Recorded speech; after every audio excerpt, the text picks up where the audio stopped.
سابقوا إلى مغفرة من ربكم وجنة عرضها كعرض السماء والأرض.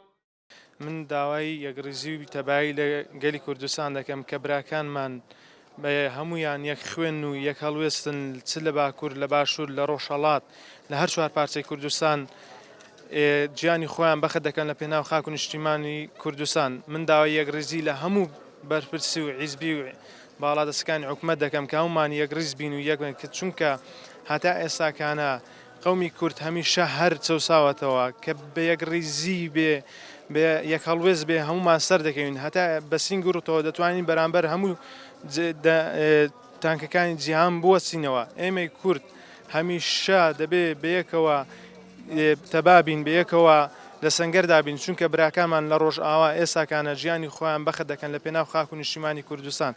شەهید گەلهات گابار یەکێکە لەو کەسانی کە لە پێناو خاک و نیشتیمانی خۆی لە پێناو خاک و نیشتیمان توانین گیانی خۆی بەخت بکە. والله ئێمە هەمومان زۆر پێی سەربەرزین بە نایب لە ماڵەکەمان زۆر پێی سەربەرزین چونکە لە ڕێگەی خاک و نیشتیماندا گیانی بەخت کرد.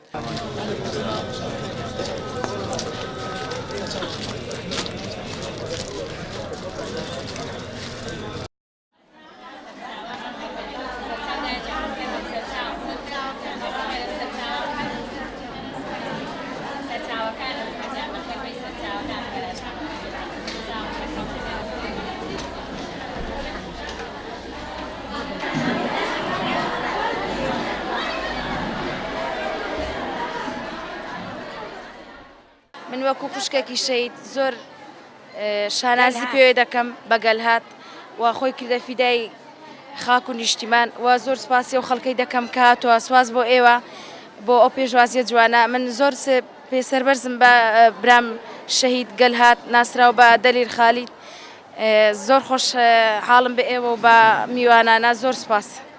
ڕەبی بڕۆخی تورکیا ڕەبی ئەردۆغان خوێت لە قالبی کەم ڕەبی گوچیلەت خراپن ڕەبی بڕوخێ وەک سەدامی ڕەبی بڕوخێ وەک سەدامی ئەردۆغان ڕەبی بڕوخێ وەک سەدامی.